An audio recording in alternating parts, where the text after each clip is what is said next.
Hare Nama, Hare Nama eva kevalam, Kalo nasteva, nasteva, nasteva gatiranyata.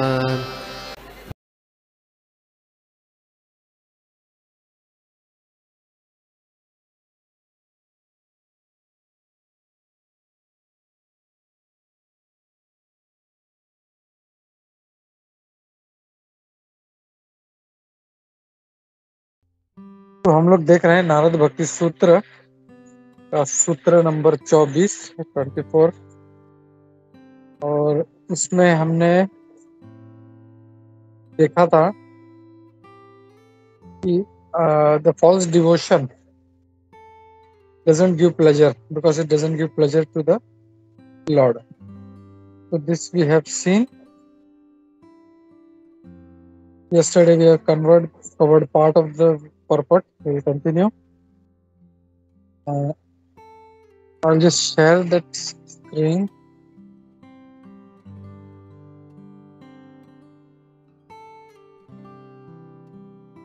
Share.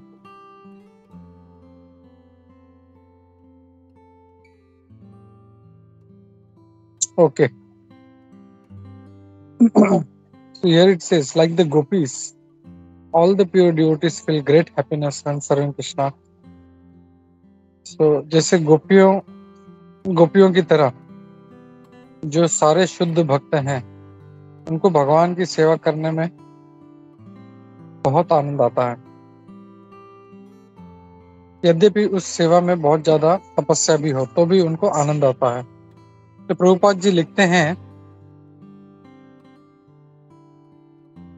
ये कहा जाता है कि जब कोई देखता है, किसी वैष्णव को दुखी देखता है या परेशानी में देखता है तो उसके लिए वो परेशानी नहीं होती, लेकिन एक आध्यात्मिक आनंद होता है। तो ये आता है चैतन्य चरितामृत मध्य लीला 4.186। I'll just read that verse. प्रगाढ़ प्रेमेर एई स्वभाव आचार, निज दुख विघ्नाधीर ना करे विचार।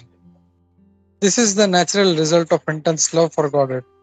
The devotee does not consider personal inconveniences or impediments. In all circumstances, he wants to serve the Supreme Personality of Godhead.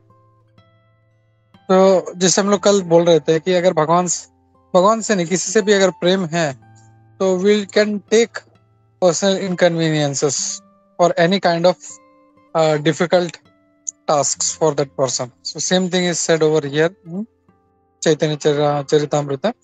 Krishnadas Kaviraj Goswami Maharaj is saying the same thing.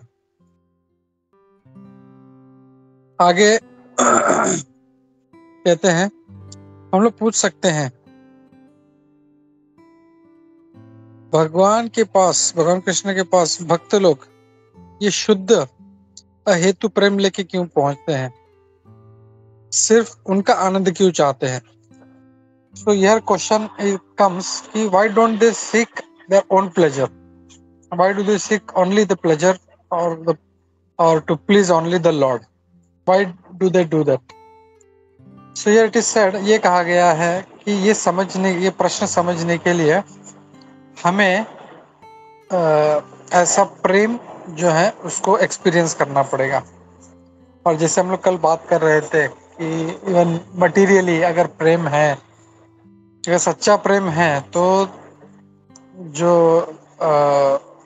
opposite party will always take some kind of austerity or some kind of difficulty for the other one because he loves. So here it is said this question can be understood only by a person who has experienced such love. And further it is said there are glimmers of such love. तो यहाँ पे ये कहा गया है कि not exactly pure love, but उसका जो है हार्डली कुछ परसेंट हम लोग इस भौतिक जगत में देख सकते हैं। और यहाँ पे जो माँ का प्रेम है वो उसके बारे में कहा गया। और हम लोग देखते हैं एक माँ का प्रेम अपने बच्चे के लिए सेल्फलेस होता है।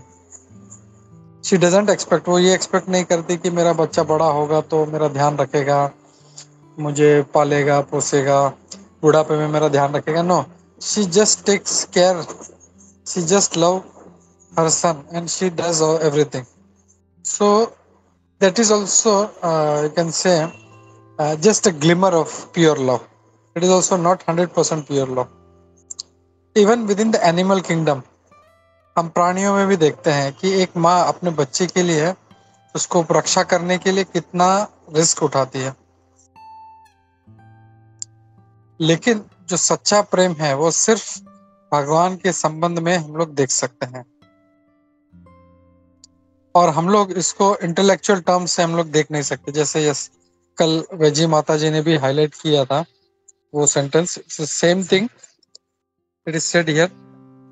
One cannot precisely analyze this love in intellectual terms, but one can experience it with purified heart. So very nice sentences here. Here, I will read. Okay, the purport is very long. Okay, so I will stop here, and if there is any question or comments, we can take that. Hare Krishna.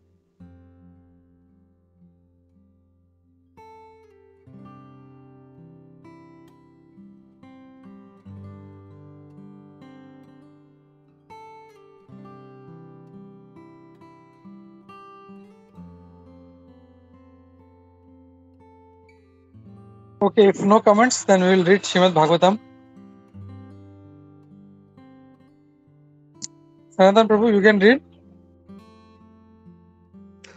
हाँ प्रभु जी, just give me 2 minutes. Yeah, okay. Shri Narad भक्ति सूत्र की जय, श्री नारद मुनि की जय, श्री प्रभुपाद की जय. हरे कृष्णा. Stop.